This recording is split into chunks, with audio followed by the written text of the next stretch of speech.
Let's go to Jesus. That's a good idea, isn't it?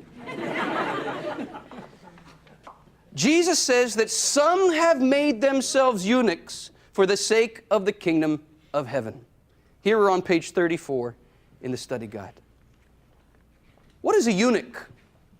A eunuch is someone who is physically incapable of sexual relations, maybe even more specifically, physically incapable, in the case of a man, of impregnating a woman.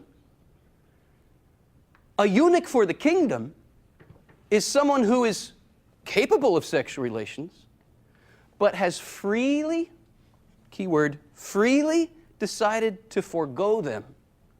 Why? Because as we all know, sex is bad, tainted, dirty, and evil. And if you really want to be holy and get to heaven, you got to give it up, right? Wrong. It is celibacy for the sake of the kingdom. It's not celibacy for the sake that marriage and sex is bad, tainted, dirty, and evil. But what's the kingdom? Say it loudly, Father. Marriage. Preach it, brother. Marriage of the The Lamb. marriage of the Lamb. Remember the two bookends of the Bible?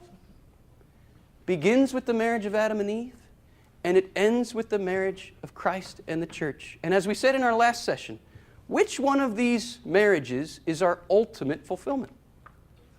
The marriage of the Lamb. The man or woman who chooses celibacy for the kingdom, in a certain way you could say that person has skipped the marriage of Genesis, kind of done a leapfrog over that, to devote all of his or her energies, all of the desires for love, all of the desires for union, all of the desires for children, for the family.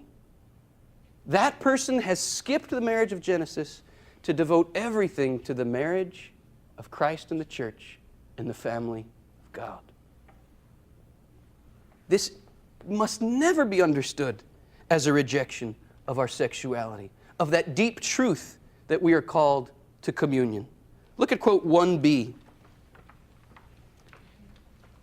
The one who adequately grasps or understands the call to celibacy for the kingdom of heaven preserves the integral truth of his humanity without losing along the way any of the essential elements of our vocation as men and women created in the image and likeness of God.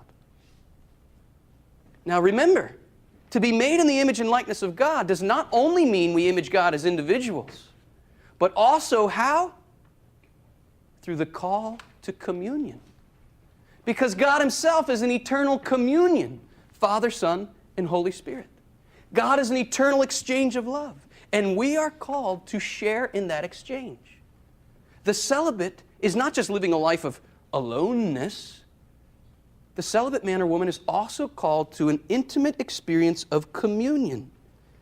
Celibacy for the kingdom, again, quote 1b, points to the authentic development of the image and likeness of God. What's the authentic development? There is a Trinitarian meaning. That means the meaning of communion. God is Trinity. God is family. He is not a unit, rather He is a union of three divine persons. And we are all called to image God by living in communion. How do we live in communion? Through the gift of our bodies. Christ says, "This is my body given for you." Celibacy is a bodily vocation. Not a rejection of the body, a living out of the body. Not out of the body, but through the body. Angels cannot be celibates, can they? Why not? No body. A body is required.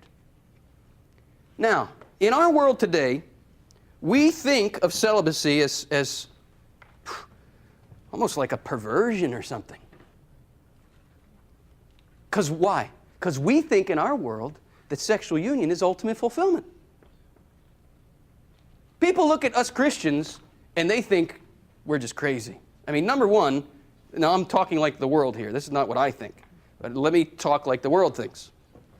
You Christians are crazy. I mean, first of all, you limit your sexual pleasure to only one person for life. I mean, that's crazy enough. But then you get this other thing where men and women give up sex altogether. That's just ridiculous. What are they saying with that witness? What does celibacy say? We've thought it says sex is bad. What celibacy says is there's something even better.